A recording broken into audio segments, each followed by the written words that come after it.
उन्होंने अपने मित्र से ही कहा कि आप ही सीज फायर अनाउंस कर दीजिए, हमारी कोई ज़रूरत नहीं है, हम सीज फायर आपसे ही स्वीकार कर लेंगे। को चुनौती दी जा रही है। देश की विदेश नीति पूरी तरह फेल है, इसलिए जहां हमें पाकिस्तान से खतरा है, उसकी सीमाओं से हमारा आतंकवाद आ रहा है, वहीं जो उसके पीछे खड़ा हुआ देश चीन, उससे भी हमें सावधान रहना पड़ेगा। इस सरकार को कहीं न कहीं आतंकवाद को और पाकिस्तान को लगाम लगाने के लिए 10 या 15 साल का ऐसा फैसला लेना चाहिए जिससे कि वहाँ से हमारा कारोबार कम होता चला जाए।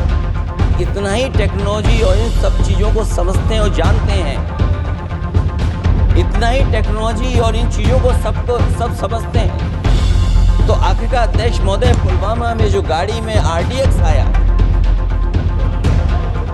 वो गाड़ी आज तक क्यों नहीं पकड़ी गई? और शायद इनकाउंटर कल ही क्यों हुआ?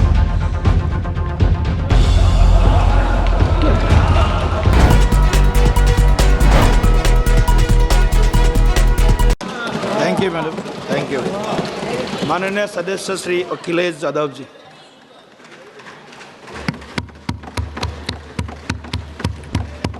माननीय सभापति जी,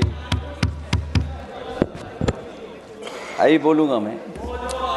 माननीय, मैं बताऊँगा, मैं उस पर ही बोलूँगा।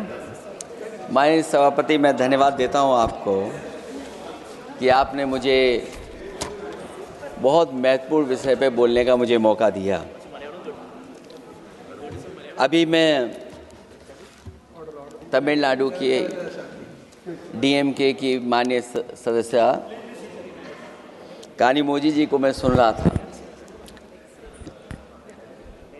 और उन्होंने, मैं उनको धन्यवाद देता हूं कि कई महत्वपूर्ण बातें उन्होंने रखी, और अभी भी उनको अपनी अच्छी बातों के लिए बधाई मिल रही है।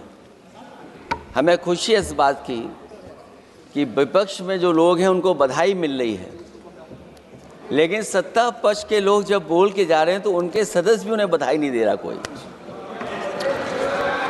अध्यक्ष महोदय, मैं धन्यवाद देता हूं आपका भी, और क्योंकि मैं उनकी बात सुन रहा था, उनकी बात सुनने से मुझे कुछ याद आया। मैं ये कहना चाहता हूं 2 लाइनों में कि मैं दुनिया को मनाने में लगा हूं। अध्यक्ष महोदय, मैं भारतीय जनता पार्टी के लिए बता रहा हूं ये लाइनें कि मैं दुनिया को मनाने में लगा हूं, मेरा घर मुझसे रूठा जा रहा है। मैं दुनिया को बनाने में लगा हूं, मेरा घर मुझसे रूठा जा रहा है। अध्यक्ष महोदय, बात शुरू करने से पहले मैं सबसे पहले भारत की सेना, उसका आभार, उसका धन्यवाद देना चाहता हूं। दुनिया में साहसी फौजों में गिनती अगर होती है तो हमारी भारत की सेना सबसे आगे दिखाई देगी। उनके पराक्रम पर, उनकी वीरता पर, उनके अदम्य शौर्य पर हमें सबको गर्व है। कोई ऐसा भारतीय नहीं होगा जिसको गर्व ना हो।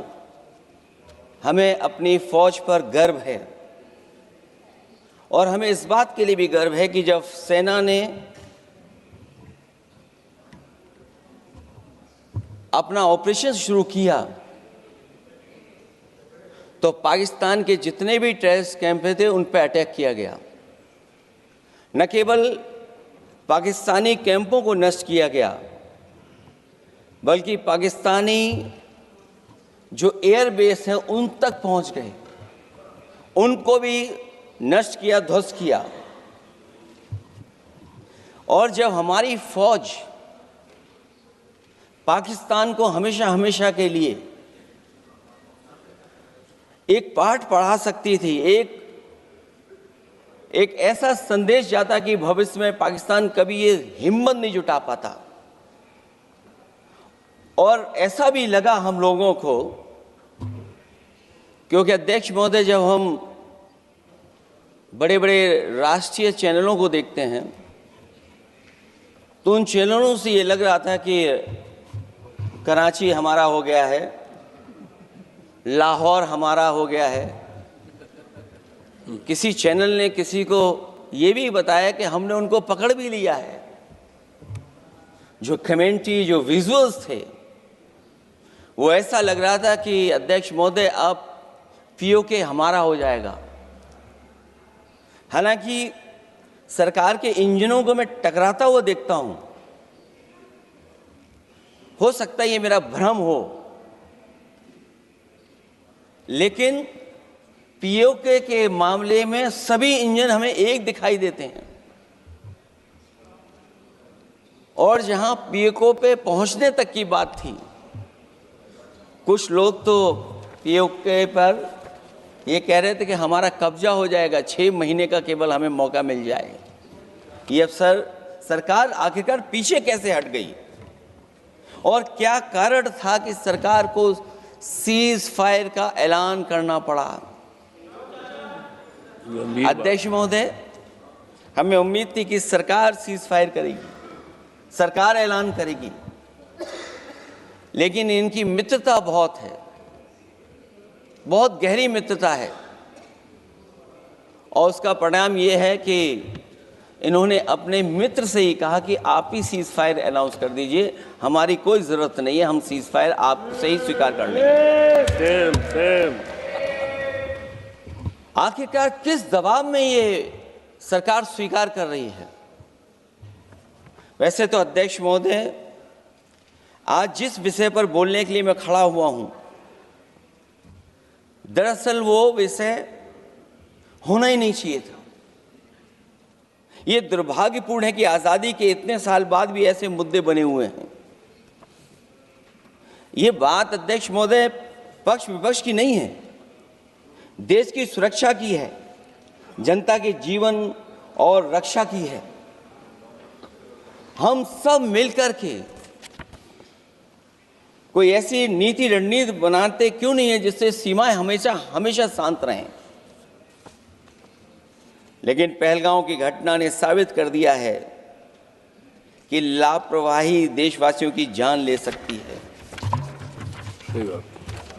और अभी जब मैं सुन रहा था और बहुत ही उत्तेजित भाषा में जब जवाब मिल रहा था, उत्तेजित भाषा इसीलिए बोल रहे हैं कि जनता सम्मोहित हो जाए, जनता स्वीकार करने लगे। लेकिन सच्चाई ये नहीं है।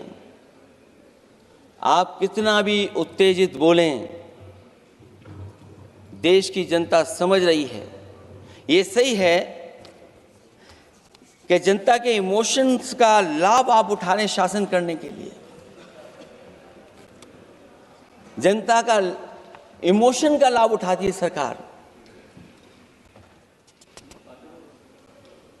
मुझे याद है कि जिस दिन पहलगाम हमला हुआ, उस दिन वहां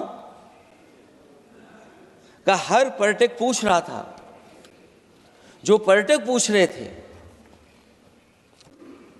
कि खतरों के बीच मेरी रक्षा करने वाला कोई वहां क्यों नहीं था।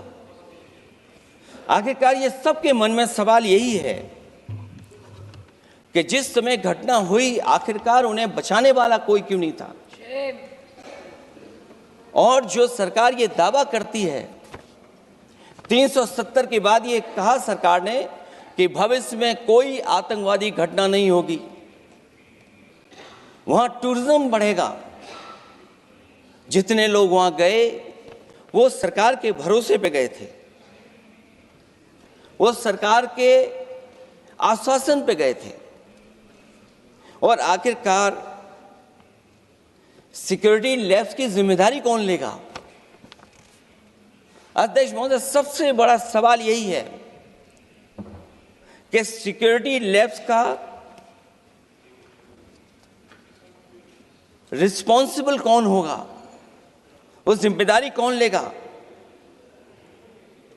और ये जो पहलगांव की घटना हमारे इंटेलिजेंस फेलियर की वजह से है। उन्हें मैदान को खुला छोड़ दिया। वो सरकार जानती होगी कि कितना समय लगा होगा फोर्सेस को आने में। आखिरकार वो जिम्मेदारी किसकी है? और फिर सरकार को ये जरूर बताना चाहिए कि सरकार क्या क्या कदम उठा रही है कि भविष्य में ऐसी घटना ना हो, क्योंकि पहलगांव से पहले पुलवामा भी हुई और पुलवामा में भी यही बात रखी गई थी कि इंटेलिजेंस फेलियर है। उस समय भी किसकी जिम्मेदारी थी इंटेलिजेंस फेलियर की? किसी को नहीं पता। और अगर इंटेलिजेंस फेलियर पहले था तो पहलगांव में भी वही इंटेलिजेंस फेलियर हम लोगों को और पूरी देश की जनता जानती है आखिरकार जिम्मेदारी किसकी बनती है। जो लोग बड़ी बड़ी बातें कर करके चले गए,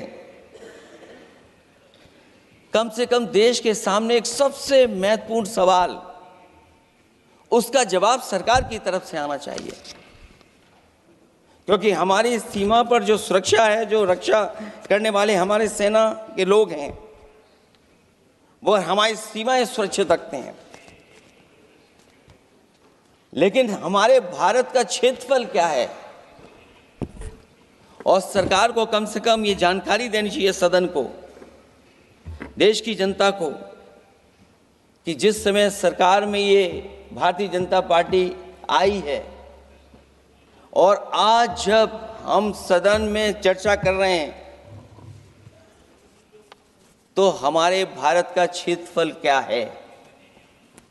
कम से कम क्षेत्रफल पता होना चाहिए।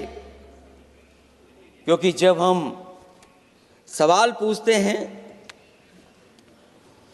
और जो सवाल पर्यटक पूछ रहे थे कि कुछ ऐसे लोगों को सरकार की ओर से चारों तरफ से चाक चौबंद सुरक्षा घेरा क्यों दिया जाता है, वो जो बाद में ठग साबित होते हैं, जो हमारी रक्षा क्यों नहीं की गई?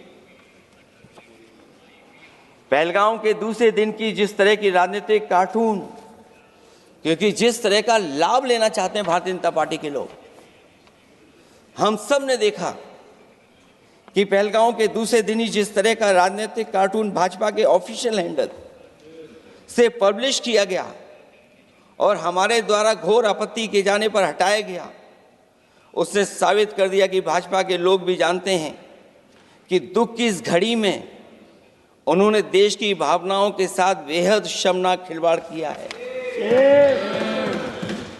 भाजपा बताए कि ऐसे संवेदनहीन लोगों के खिलाफ उन्होंने क्या कार्रवाई की है।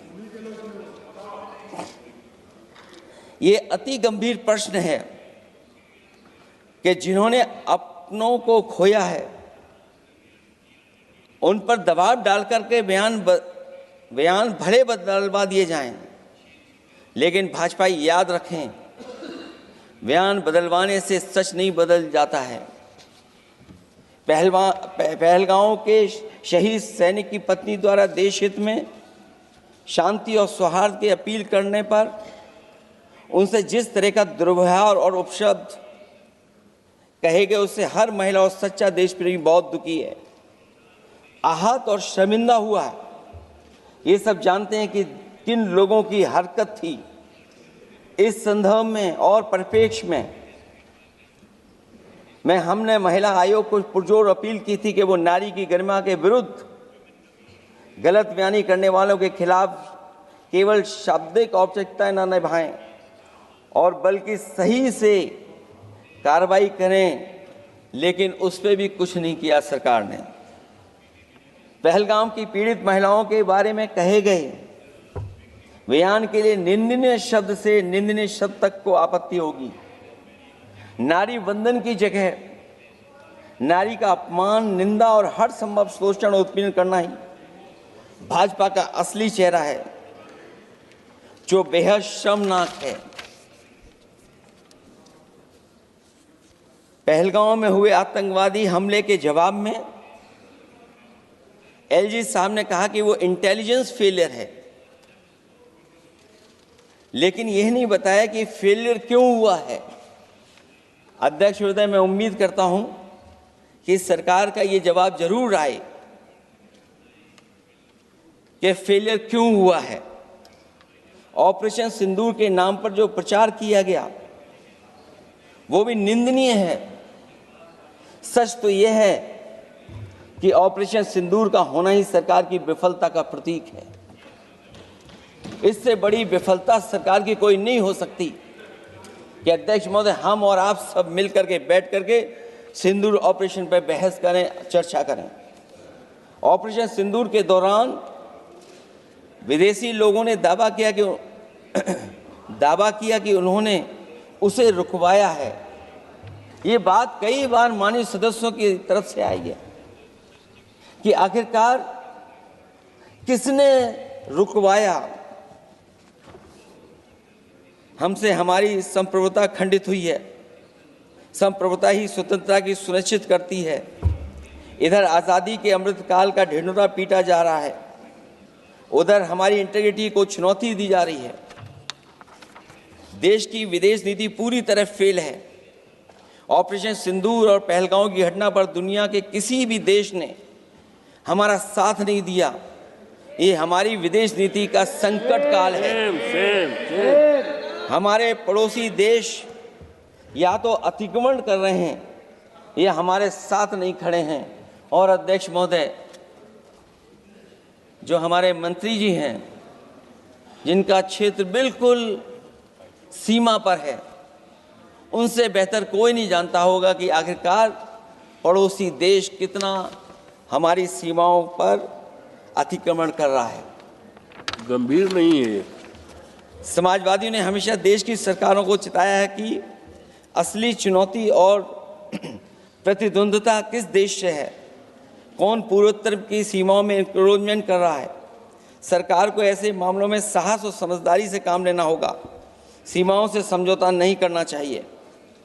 आज सरहदों के साथ देश के कारोबार को भी चुनौती मिल रही है। सरकार को आगे बढ़कर के उसका समाधान करना है, 2 कदम पीछे करने नहीं है। अध्यक्ष महोदय, जो हम लोगों को सुनने में मिलता है,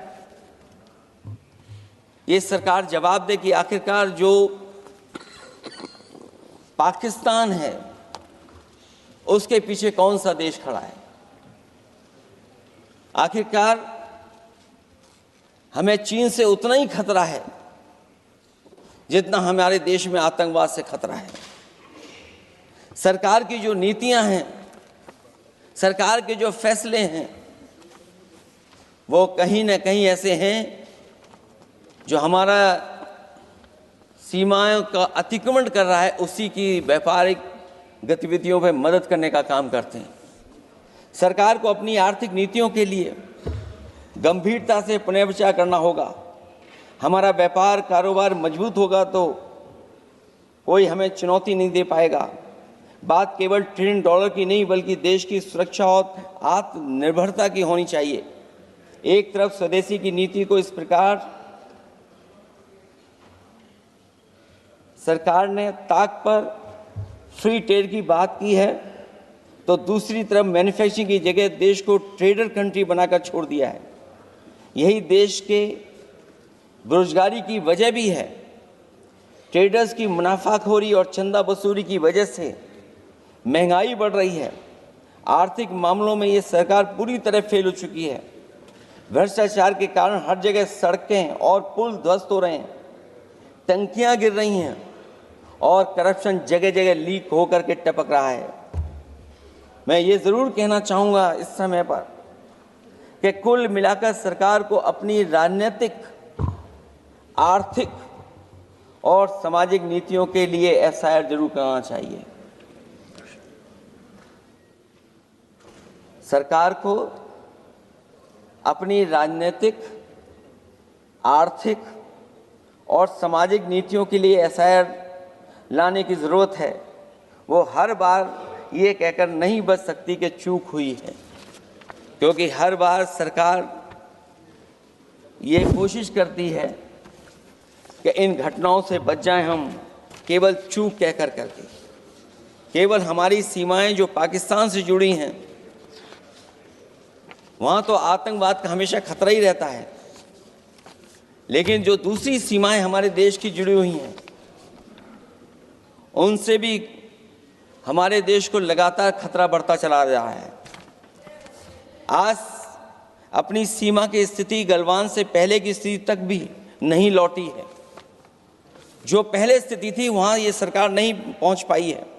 वास्तविक में नियंत्रण रेखा के कई क्षेत्रों में महत्वपूर्ण बफर जोन जब भारतीय गश्ती के लिए उपलब्ध नहीं है, तो पूर्वी लद्दाख में अतिरिक्त भारतीय तैनाती जारी है, जिससे सेना को सैनिकों की भारी कमी का सामना करना पड़ रहा है।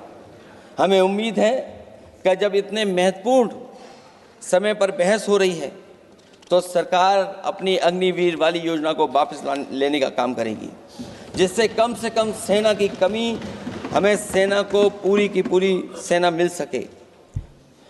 जनवरी में अपनी वार्षिक प्रेस वार्ता में जब सेना प्रमुख ने से ये पूछा गया, तो उन्होंने जवाब डालते हुए कहा कि गश्ती से जुड़े फैसले अब स्थानीय कमांडरों पर छोड़ दिए गए हैं। जैसे भारत की सीमाओं की पवित्रता अब राजनीतिक नेतृत्व का नहीं बल्कि स्थानीय सेवा अधिकारियों का मामला रह गया है। इस पे भी सरकार को बहुत गंभीरता से सोचना पड़ेगा कि जहां लगातार हमारी सीमाओं का एनक्रोचमेंट हो रहा है। चीन ने भारतीय वाहन निर्माताओं के लिए आवश्यक दुर्लभ खनिजों की आपूर्ति रोक दी है। सुना है कि बुलेट ट्रेन प्रोजेक्ट के लिए सुरंग खोदने वाली मशीनें, डीएपी जैसे उर्वरक और यहाँ तक कि कई बड़ी कंपनियों की रणनीति के तहत उनकी सप्लाई रोकने का काम किया है। जहां हम एक तरफ आत्मनिर्भर का नारा दे रहे हैं, वहीं हम किस पर निर्भर होते चले जा रहे हैं, ये भी विचार करने का सवाल है। सुनने में आ रहा है कि कुछ महीनों के बाद सरकार बीजिंग में मंत्री अधिकारी सब मिलकर के कोई बहुत बड़ी मीटिंग होने जा रही है। कहीं ऐसा तो नहीं है जो कूटनीतिक भागदौड़ चल रही है, कहीं कोई हमारी कमजोरी तो नहीं उजागर कर रही है। इसलिए जहां हमें पाकिस्तान से खतरा है, उसकी सीमाओं से हमारा आतंकवाद आ रहा है, वहीं जो उसके पीछे खड़ा हुआ देश चीन, उससे भी हमें सावधान रहना पड़ेगा। और अध्यक्ष महोदय, हम सब समाजवादियों ने कई मौकों पर ये बात रखी और कही कि हमारा खतरा पाकिस्तान से नहीं है, हमारा खतरा है चीन से। न केवल वो हमारी ज़मीन छीन रहा है समय समय पर, बल्कि हमारे बाजार को भी छीनने का काम कर रहा है। इस सरकार को कहीं न कहीं आतंकवाद को और पाकिस्तान को लगाम लगाने के लिए 10 या 15 साल का ऐसा फैसला लेना चाहिए जिससे कि वहाँ से हमारा कारोबार कम होता चला जाए। और अगर हमारा देश महोदय कारोबार कम नहीं होगा, तो हम अपने देश को आत्मनिर्भर भी नहीं बना पाएंगे। ये जो आत्मनिर्भर का नारा है, कहीं ऐसा तो नहीं है नारा कुछ व्यापारियों को लाभ पहुंचाने के लिए हो रहा हो। क्या व्यापार और राजनीति का संबंध ऐसा हो सकता है कि दोनों एक दूसरे का लाभ उठाएं? और याद रखें कि अगर हमें पाकिस्तान से खतरा है, तो चीन राक्षस है, वो हमारी ज़मीन और हमारी बाजार दोनों छीन लेगा। मैं अंत में अपनी बात ख़त्म करने से पहले मैं कुछ सुझाव देना चाहता हूं। और मुझे याद है जब पिछली बार चीन से सवाल खड़ा हुआ था, ये सरकार पता नहीं कैसा फैसला लेती है। और मैं अभी विदेश मंत्री जी को जब सुन रहा था, तो विदेश मंत्री जी ये कह रहे थे कि जो इंफ्रास्ट्रक्चर बन रहा है वो हमारा बहुत अच्छा इंफ्रास्ट्रक्चर बन रहा है। हम पुल अच्छे बना रहे हैं, हम सड़कें अच्छी बना रहे हैं, हम ब्रिजेस अच्छे बना रहे हैं। क्या ये सच्चाई है कि जिस तरह का चीन अपने सीमा पर इंफ्रास्ट्रक्चर बना रहा है, क्या उससे बेहतर इंफ्रास्ट्रक्चर हमारा बन रहा है? इसका जवाब जरूर सरकार दे। वहीं जहां हमारे डिफेंस को स्ट्रेंथन जितना हम करेंगे उतनी हमारी नेशनल सिक्योरिटी स्ट्रेंथन होगी। ये जो बजट लगातार कम होता चला जा रहा है, इस बजट को बढ़ाना चाहिए और कम से कम जीडीपी का 3% बजट डिफेंस का होना चाहिए। और जो बजट डिफेंस का हो वो नॉन लैप्सेबल हो, मॉडर्नाइजेशन के लिए फंड हो जिससे कि लैप्स ना करे और हमारी रिसर्च एंड डेवलपमेंट लगातार चलता रहे। जो हमें कई बार आश्वासन मिलता है कि टेक्नोलॉजी ट्रांसफ़र भी हो जाएगा, आखिरकार टेक्नोलॉजी ट्रांसफ़र के लिए हमें वर्षों क्यों इंतज़ार करना पड़ता है? आखिरकार इसका जिम्मेदारी कौन लेगा? जो डिफेंस प्रोक्योरमेंट है हमारा, वो डिफेंस प्रोक्योरमेंट आखिरकार क्यों नहीं होता है? जहां सरकार समय समय पर डिफेंस एक्सपो के नाम पर न केवल भारत बल्कि दुनिया से ये कहती है कि हमारे यहाँ इन्वेस्टमेंट करें। आखिरकार डिफेंस एक्सपो के इन्वेस्टमेंट के कार्यक्रम के बाद कितना डिफेंस सेक्टर में इन्वेस्टमेंट आया है? और साथ ही साथ जब आत्मनिर्भर की बात हो तो हमारे देश की अपनी रक्षा करने के लिए हमारे अपने लोग क्यों नहीं तैयार हो रहे हैं? यह सरकार इतना क्यों नहीं जोखिम उठा रही कि हम खुद तैयार हों उन चीज़ों को बनाने के लिए? इसलिए मैं एक बार फिर ये कहता हूं कि जहां पर सेना ने बहुत बहादुरी के साथ अपने पराक्रम के साथ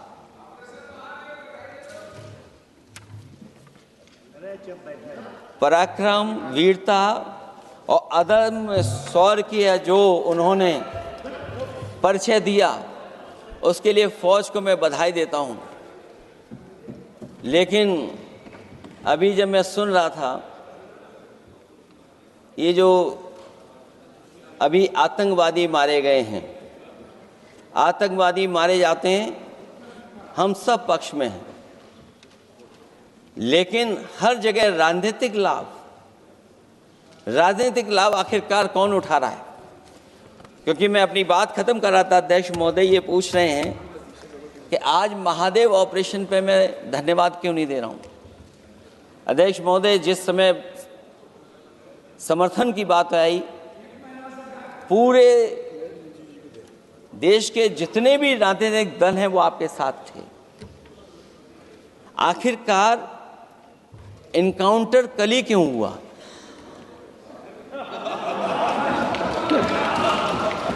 और अध्यक्ष महोदय,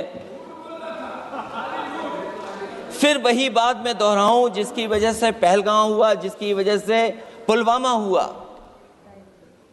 अगर ये इतना ही टेक्नोलॉजी और इन सब चीज़ों को समझते हैं और जानते हैं, इतना ही टेक्नोलॉजी और इन चीज़ों को सब समझते हैं, तो आखिरकार अध्यक्ष महोदय पुलवामा में जो गाड़ी में RDX आया, वो गाड़ी आज तक क्यों नहीं पकड़ी गई? और शायद भारतीय जनता पार्टी के लोग ये जानते होंगे कि बहुत सारे विभाग सरकार के होते हैं, सैटेलाइट इमेजेस देते हैं। अगर आज भी भारतीय जनता पार्टी चाहे तो पुलवामा में जो गाड़ी आई है, सैटेलाइट इमेजेस से वो पता कर सकती है कि वो किस रास्ते से वो गाड़ी आई थी।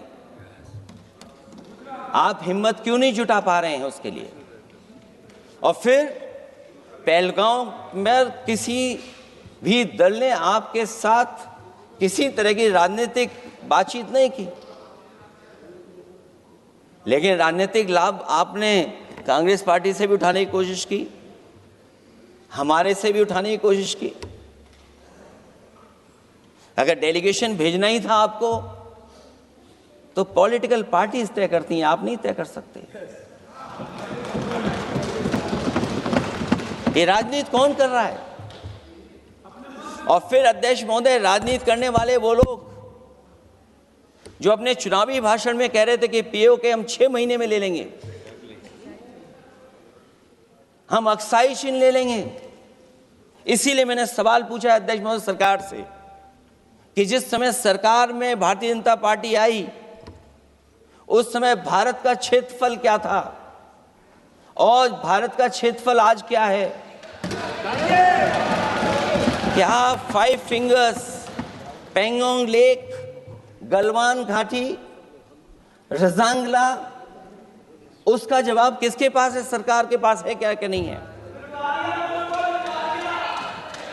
और मैं आज अध्यक्ष महोदय कहता हूं, हम वॉर के खिलाफ हैं, हम वॉर नहीं चाहते हैं, लेकिन सीमा पर शांति रहे, हमारा कोई इंक्रोचमेंट नहीं करे। झगड़ा मैं आज भी कहता हूं, ये लड़ाई आपको, जो लड़ाई हुई है वो पाकिस्तान से आप नहीं लड़े हैं। अध्यक्ष महोदय, आप कितना भी छिपना चाहोगे, छिपाना चाहोगे, कोई भी स्वीकार नहीं करेगा। ये जो लड़ाई लड़ी गई है, ये आपको चीन से लड़नी पड़ी थी। और जो समय आप बताते हैं कि इस समय से इस समय तक हमारी एयरफोर्स और हमारे लोगों ने हमला किया, टेररिस्ट लोगों के तमाम सेंटर्स को ख़त्म किया है, तो हमारे मन में भी एक इच्छा आती है कि हमारे सबसे बेहतरीन एयरक्राफ्ट, जो नींबू और मिर्च लगा करके जिनकी पूजा की गई थी, वो कितने उड़े थे। हम और सवाल नहीं पूछना चाहते हैं हम आपसे, मैं केवल इतना पूछना चाहता हूं कि जिन एयरक्राफ्टों को नींबू और मिर्च लगा करके पूजा की गई थी, वो एयरक्राफ्ट कितने उड़े थे। हमें अपनी पूरी एयरफोर्स पे गर्व है। इतने बेहतरीन पायलट किसी के पास नहीं है जितने बेहतरीन पायलट हमारे पास हैं। और हम समाजवादी वो लोग हैं जिन्होंने ऐसा इंफ्रास्ट्रक्चर सड़कों का बनाया था कि अगर कभी इमरजेंसी हो तो आपका एयरक्राफ्ट वहां पर उतर जाएगा। और देश में पहली बार सुकोई, मिराज और हरकुलस अगर किसी ने सड़क पर उतारे थे तो वो समाजवादी पार्टी और हम लोगों ने सड़क पर उतारने का काम किया था। सही बात। और दूसरा, अध्यक्ष महोदय, मैं और जानकारी देना चाहता हूं, आपके देश के प्रधानमंत्री जी, जिस हमारे देश के नहीं, हमारे भी प्रधानमंत्री हैं, हमारे हैं बात खत्म हो रहा है। अध्यक्ष महोदय, मैं फिर बोलता हूं। अध्यक्ष महोदय, मैं तो आपको बहुत अच्छा मान रहा था कि आप ही मुझे बुलवा के गए थे। मैं फिर बोलता हूं, देखिए, प्रधानमंत्री जी की लाइनें हैं ये वाली, मैं दुनिया को मनाने में लगा हूं, मेरा घर मुझसे रूठा जा रहा है। आखिरकार कौन रूठा हुआ है? इस देश में जो हमने देखा इतने दिनों में, प्रधानमंत्री जी डिफेंस मिनिस्टर का भी रोल प्ले कर रहे थे। इसलिए जिस सड़क पर हमारे देश के प्रधानमंत्री जी हरकुलस विमान से उतरे थे, वो हाईवे किसी ने डिजाइन किया था? तो समाजवादी लोगों ने डिजाइन किया था। यूपी में तो डिजाइन हो गया एक और, लेकिन देश में क्यों नहीं ऐसी सड़कें बन रही जहां पर इमरजेंसी के समय पर एयरफोर्स इसको इस्तेमाल कर सके?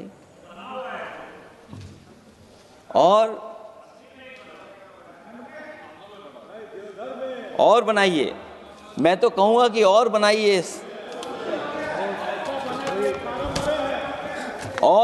मैं तो कह रहा हूं।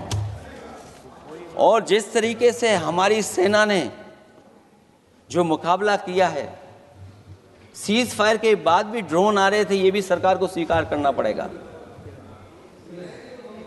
आखिरकार सवाल ये है हमारा कि सीज फायर किसके दबाव में किया है, और सीज फायर क्यों किया जब हमारी फौज पीओके को भी ले लेती और पाकिस्तान के भी।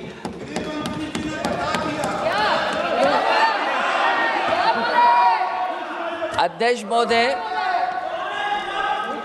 सीज फायर आपके मंत्री जी ने नहीं किया, सीज फायर आपके मंत्री जी की तरफ से नहीं आया, क्योंकि हमारे मंत्री जी वो सोशल मीडिया को देखते नहीं हैं। सबसे पहले सोशल मीडिया पे बात आई थी, आपको 1 घंटे बाद किसी ने पढ़ के बताया होगा। इसलिए अध्यक्ष महोदय, मैं केवल इतना कहना चाहता हूं अपनी बात खत्म करते हुए, आखिरकार इंटेलिजेंस फेलियर की जिम्मेदारी किसकी है? हमारे भारत का क्षेत्रफल कितना 2014 में था और आज क्षेत्रफल क्या है? और लगातार इनकी सरकार में आतंकवादी घटनाएं क्यों हो रही हैं? और हमारे देश को खतरा पाकिस्तान से तो है ही है, लेकिन उससे ज्यादा खतरा हमारा चीन से है। आखिरकार चीन से मुकाबले के लिए आपकी तैयारी क्या है? मुझे उम्मीद है कि जब सिंदूर ऑपरेशन पर सरकार की तरफ से जवाब आए तो इन सवालों का जवाब आए। बहुत बहुत धन्यवाद आपका। धन्यवाद। छोटा सा क्लैरिफिकेशन, अखिलेश जी ने बोला, मैं उसका भाषण पे नहीं जा रहा हूँ। एक करेक्शन करना बहुत ज़रूरी है, नहीं तो वो रिकॉर्ड में चले जाएंगे, फिर बाद में सही नहीं होगा। इन्होंने अपना बात रखते समय कहा कि जिस प्रदेश से मैं आता हूँ वहाँ कितने अंदर चीन घुस करके कब्जा करके बैठे हैं। तो मैं रिकॉर्ड बहुत साफ करना चाहता हूँ। 1962 में जब चीन आक्रमण हुआ 10 अक्टूबर को, मेरे गांव से होते हुए 1 महीने 10 दिन असम के मिसामारी तक पहुंचे चीन के आर्मी। फिर वहाँ 21 नवंबर को सीज फायर करके वो पूरे के पूरे वापस विड्रॉ करके चले गए। जो जगह चीन ऑक्युपाई करके रखा है असाफिला साइट में लोंजू, वो 1959 में जब हमारा वहाँ असम राइफल का कैंप था 1959 में कैप्चर किया, और उसके अतिरिक्त थोड़ा सा और एक्स्ट्रा जो लिया वो 1962 में कंप्लीट विड्रॉल नहीं। उसके बाद 1962 के बाद वहाँ मैकमोहन लाइन ज़मीनी पे रेखा नहीं, इसको LAC कहा जाता है, line of actual control. 1 inch, कई सरकार आए हैं 1962 के बाद अरुणाचल प्रदेश में 1 इंच चाइना ने एक्स्ट्रा ना अंदर घुसा है ना जमीन लिया है। ये रिकॉर्ड क्लियर होना चाहिए। ओके। हमारे साथ जुड़े रहने के लिए सब्सक्राइब करें देश रोजाना के YouTube चैनल को और नई वीडियो की नोटिफिकेशन पाने के लिए बेल आइकन जरूर दबाएं। अगर आप ये वीडियो Facebook या Instagram पर देख रहे हैं तो पेज को लाइक और फॉलो जरूर करें और ज्यादा से ज्यादा शेयर करें।